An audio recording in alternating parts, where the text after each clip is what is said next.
Good morning to you all, ladies and gentlemen. Still in the season of Merry Christmas. Merry Christmas. Merry Christmas. What is the meaning of Christmas? Okay, I tried to figure out the meaning of Christmas, and we were told that it was when Jesus Christ was born. There's no two ways about that. We believe in the stories and we grew up with it. That is why it is very difficult to tell a black man now that all those things you heard, they told us as we are growing up, or rather we are born into it. It's all lies. Some people came out and begin to make some unguided statements. I said something yesterday about church. Literally, I'm supposed to be complaining or replying to some comments, but I want to put the record straight.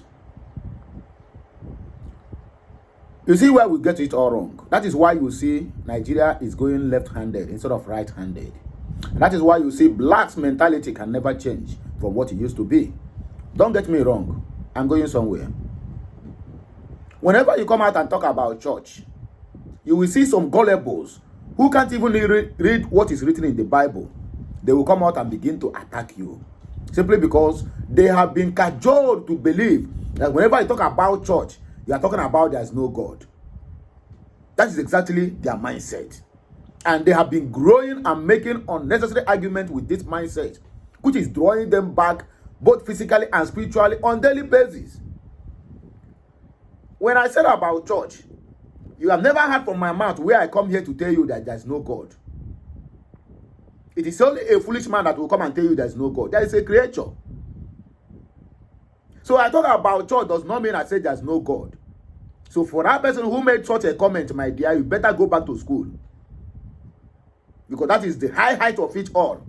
High height of insensitivity. You claim to understand, read English and write English, but when somebody says something, you turn it the other way around. Simply because you want to make an argument. We are talking about church. Church is your body. Even the Bible you are reading tell you that your body is the temple of the God. So church is you.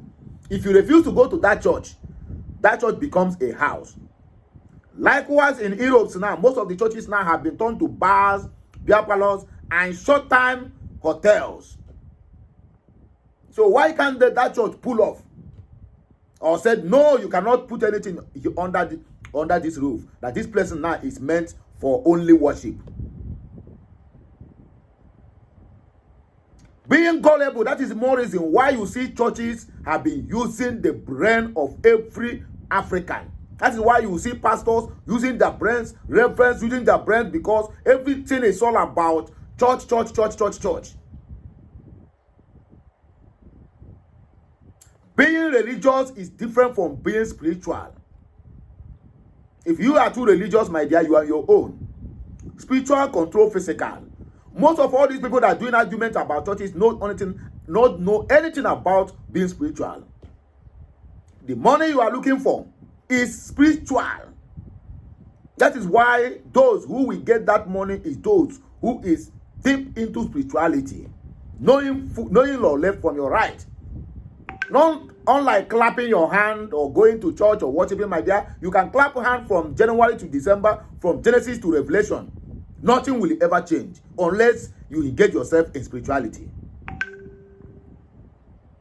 So I want to correct this impression that I said anything about the churches does not mean I am saying there is no God. So get it right. If I talk about churches, that means church is a scam, because church has scammed me on many occasions.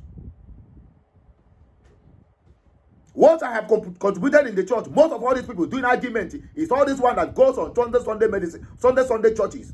That giving offering or whatever they call it, 500 naira or 1,000 naira is inside an envelope, which I never did. So get it right, please. The message I carry out from here is NNAMDI KANU is a criminal. ASARI DOKUBO slams IPOB. We are going to listen to the message. But before then, like, share, comment, and make sure you subscribe. Merry Christmas to you all who are celebrating Christmas. As for me, every day is celebration in my life, because nobody knows when he or she is going leaving this earth. Every day is Christmas. Every day is New Year. Every day is Easter. Every day is August festival. in my life and my family. Once there is money, we celebrate. We don't keep any special day, special clothes, special car, special money for any occasion. No. We need to celebrate every day of our life as long as we are living, because nobody knows what happens tomorrow. Not minded that we need to save for tomorrow. We need to save for rainy days. But my dear, make yourself happy. Because nobody ever pray for untimely death. But when it comes, there's nothing we can do about it. Where I'm living now, we lost a 33 years old boy who has spent almost half of his years in abroad. What killed him? Ordinary high BP and low sugar. So this advice goes to all of us out there. How long have you been checking your BP and your sugar level? It is very, very important. Once you have clocked age past 30 years, the most important thing you should be checking in your lives on daily basis, if possible, go and buy the kit and keep it at home, is your blood sugar level and your high blood pressure. This one is called, it is called Ubungwangwa. It kills even faster than you can think. Somebody who have HIV can start his life, live all the entire of his life, and die at old age. High BP won't even give you chance to say again. That guy BP clocked almost 240 without him knowing. He collapsed. When he collapsed, and something about high BP is that when it make you to fall, the next one is blood will be going into your brain. We tried everything we can to save his life, but it is too late. Even they did him brain surgery to clean the little blood that have already entered and block the future one, so that even if we can be able to save the guy, because once he get to that level, even the doctor said he has never got to the level of for him to be a stroke patient, going to get stroke. But we tried and we couldn't save him, and that is the end of the guy. So what am I saying? Celebrate when you have the time. Don't wait for any Xmas. Don't wait for any New Year. Each day you see something in your hand, my dear, celebrate. I repeat, be happy. Happiness is free. And nobody's going to give you the happiness unless you bring it upon yourself. Let us go straight to the reason why we are here this morning. Once again, Merry Christmas to all of you and a Happy New Year. Weak Naira is good. Many people can't travel again. Turumbu's head. Turumbu's head said that it's good that the Naira is very, very bad, so that nobody will travel, so that people will remain perpetually in where they are living. I mean, yeah, where they are doing their business. Look at this is the reason. I mean, this is an excuse of a failed government and a failed country. An aid to Turumbu come out and tell you that weak Naira is good, so that people cannot travel. Yesterday, his principal, which is Tunumbu, came out and tell you that people need to learn how to manage, to be offering their lights. But in Budolion, light is in Budolion for 24 hours, 72 hours in a day, 365 days. Light is everywhere. Security light, outside light, inner light. I mean, every kind of light. They never off the light. But they want ordinary citizens who are being used their taxpayers' money to pay them, to fund their lavish lifestyle, to adjust and learn how to manage. I greet you, Tunumbu and his men. This one, it says, 3 police officers killed by suspected Lakurawa terrorists.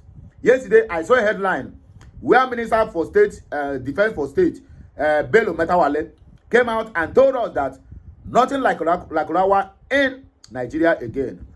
Then they said, Lakurawa now killed 3 police officers. You can never see where they bomb anywhere. You can never see where they ransack all the whole villages. But let one police officer being injured in the southeast, everywhere will get fire. They will be throwing bombs from 8 live. Even if you see armored tanker that will be rolling to that community, you will think that there is a war going on in that area. Not that I'm supporting the killing of any police officer, but this selective justice, time will tell. and we are going to define it when the time is right. According to this one, it says court ordered DSS to release Miyetti Allah president pending trial. Court, the same court that stay of execution of the cause of NNAMDI KANU. Anyway, these are other headlines. What we are going to take this morning. Please like, share, comment, and make sure you keep subscribing for more interesting videos coming your way. Once again, Merry Christmas to you all. Let us listen to ASARI DOKUBO's interview. I get something from this. What I captured from this is that ASARI DOKUBO is behind the killings in the southeast. Because in this interview, he made us understand that his men is fighting hand in hand, side by side with Nigerian Navy and Nigerian military in Okigwe and Idato Benham. That's where they are fighting. Who are they fighting? So we have all these men on ground, yet we still have high rate of kidnapping, high rate of Fulani killings.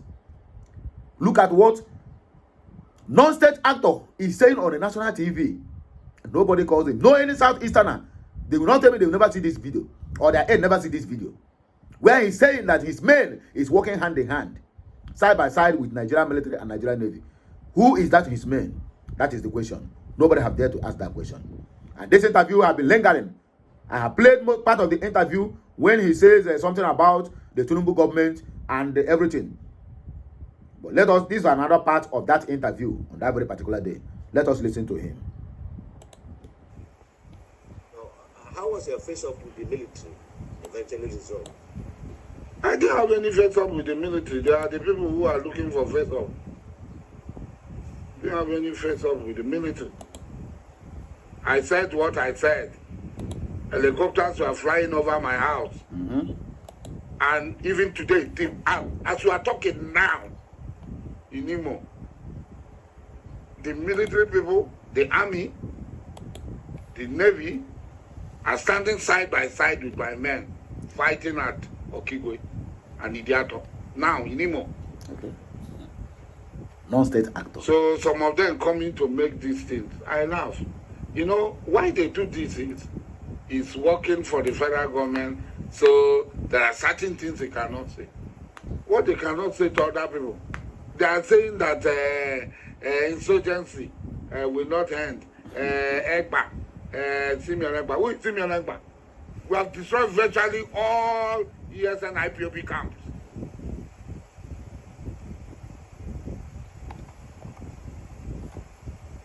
As I'm talking to them now. Let me pause it here.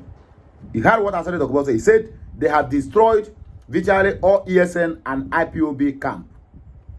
ASARI DOKUBO never said his men to destroy Lakorawa, to destroy Boko Haram, to destroy Ishwap in the northeast, northwest, and north central, where we have high level of terrorism, where people are being killed every day, abducted every day in Zamfara. It is daily occurrence.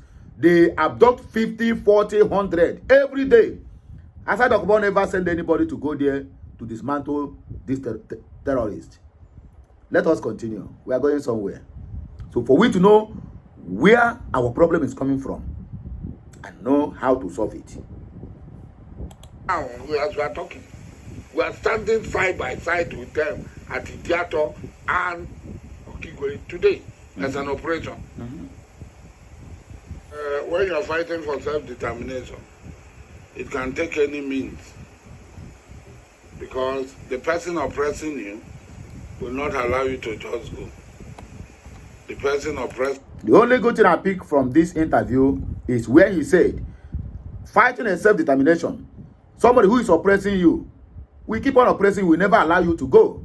And that is why every Biafran hands must be on deck. To unravel what we need to do to make sure that those who are oppressing us, we turn back to oppress them. That is the only good thing I pick.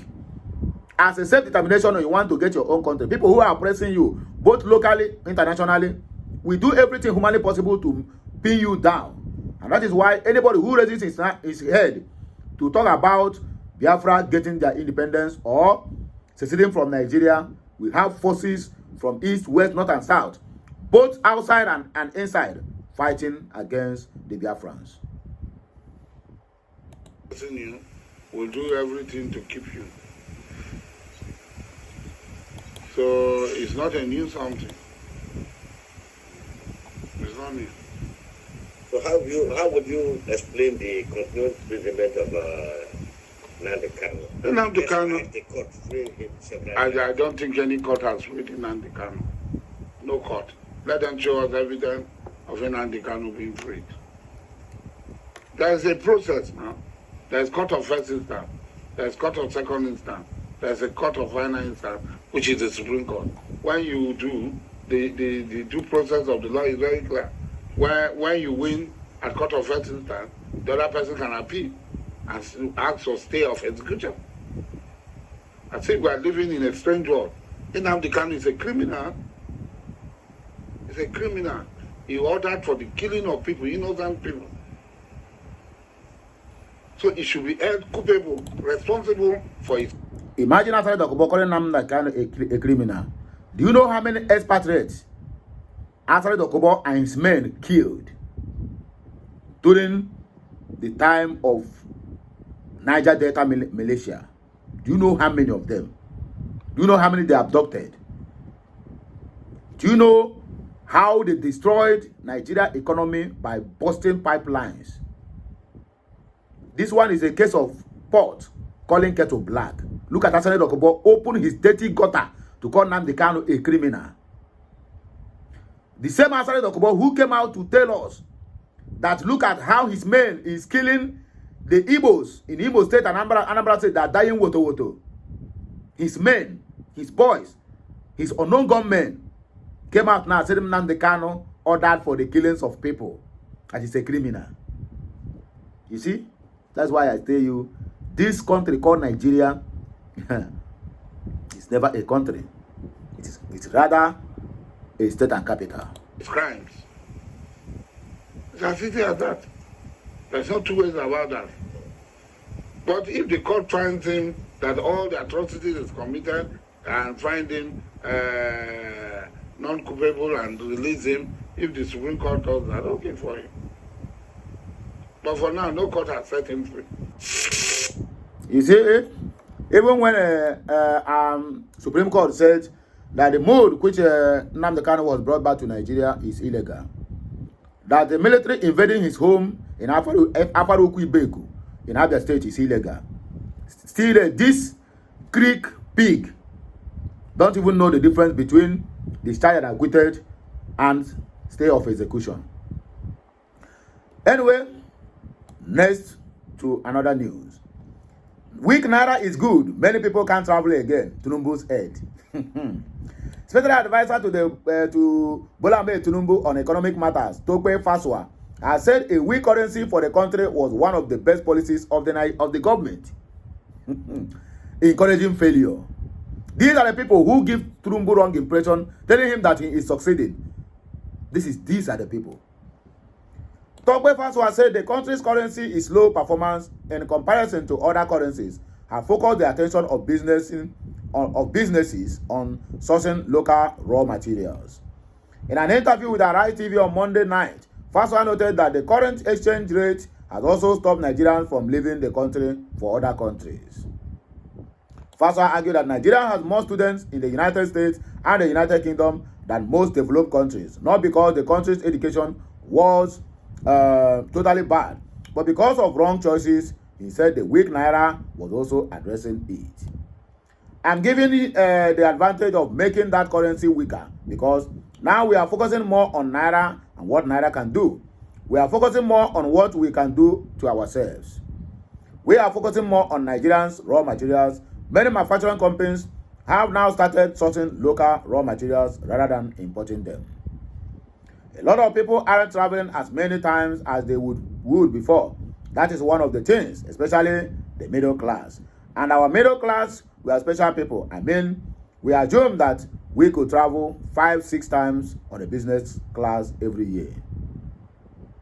How can Nigeria is the third or fourth country with the highest number of university students in UK and US. Of all the countries in the world, we are rubbing shoulders with China with 1.4 or 1.5 billion people. We are only 200 million people. That means that we are putting so much money. It is not necessarily a failure of our education. It is just aspiration. It is aspiration, he said. Failure. encouraging people to fail. Wow. It's all right. According to him, he said the present economic advisor said that it was wrong for cities to assume the country would grow to be like Western nations that have been developing for years. This monk himself didn't even remember. It didn't occur to him that in the early 60s, 70s, 80s, the early 90s, that all these countries where Nigerians are running to are coming to here to get their degree from Abafemi Awolowo University, from Nigerian University in Soka, UNN, and other universities in Nigeria. They come here to do their HND, they did their PhD, and what other things.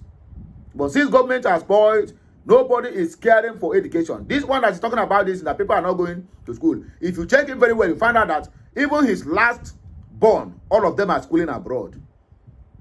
When the government officials like him spoil the education sector, Minister of Education children or even great-grandchildren will not study in Nigeria, but he's Minister of Education in Nigeria. Now he's saying that he loves the weak now so that people will not travel. But his own children is abroad studying. That is the high height of hypocrisy and sycophancy. The fact that we are rubbing shoulders and expecting that our economy and society will be at pair with even the people that gave us colonization, who have had maybe 2,000 years of documented history, that means we have been prosperous. Okay, preposterous, sorry. We have been preposterous, you know, because we can't. Your child cannot try and be you today. He has learned and grow, and also a matter of time. Moving forward. 3 police officers killed by suspected Lakurawa terrorists. 3 officers of the Nigerian police force have been reportedly killed in Gomeki, a locality within the Yellow Commune of the Gaya department in the Doso region by assailants suspected to be Lakurawa terrorist group. Nigeria News understand that the incident took place late on the night of December 23, 2024, when heavily armed assailants launched an attack on a police post in the vicinity. According to a local source, the attackers managed to overpower the officers before making their escape. While there has been no official declaration of responsibility, the Lakurawa group, known for its violent actions in border areas, is strongly suspected of being behind the assault. Meanwhile, a former theater commander of Operation Lafia Dole, Major General Rogers Nicholas, retired, has said the local government chairman and traditional rulers in the 5 council areas where Lakurawa, a new terror group, is operating, should be held accountable. Major General Nicholas said the council, chairman, and traditional rulers in the 5 local government areas in Sokoto State failed in their respective duties. Speaking barely 2 weeks ago on Arise TV, Nicholas noted that the council chairman have vigilantes and hunters as their means of gathering intelligence. He explained that negligence could cause a lack of intelligence gathering by the council and traditional rulers and authorities as well. The locals have a major role to play in these issues. There are hunters and vigilantes in these areas. Whenever you go there, you see them, but what are they doing? Who is passing information to authorities for us to use it and plan our operations, according to this retired general. Court orders DSS to release Miyetti Allah, president, pending trial. An Abuja High Court has directed the Department of State Service DSS to release Alhaji Bello Badejo, the detained president of Miyetti Allah Kuta Hall, until his trial begins. Justice Mohammed Zubairu issued a ruling after an ex parte motion was presented by Badejo's lawyer, Ruben Atabo, SAN. The court ordered the Attorney General of the Federation, Chief Lateef Fagbemi, and the DSS Director General Adeola Ajayi to grant Badejo administrative bail immediately. The motion marked M16976/2024, filed on December 19 and moved on Monday. A certified true copy of the court's order was provided to the News Agency of Nigeria. In his motion, Badejo sought his release from DSS detention pending the resolution of his substantive case. He also requested permission to file for a habeas corpus writ challenging the legality of his detention. Habeas corpus is a legal tool to question the lawfulness of a person's detention. Badejo filed a case against the Attorney General of the Federation and the DSS Director General as a respondent. He requested an interim order for his immediate release or for the DSS to produce him before the court while his application was considered. As a result, the judge ordered the respondent to either release Badejo on bail or produce him before the court pending the resolution of the habeas corpus application. The matter was adjourned until December 30 for further hearing. So my people, now here we go take back break, I beg. Let me know what you think concerning this matter at the comment section. For ASARI DOKUBO, he is a gunner and he must remain a gunner forever. Have a nice day and have a very wonderful Christmas and a prosperous New Year. It shall be well with all of us. We are going live later about our end of the year giveaway. So please make sure you are online to grab it if you are the lucky one.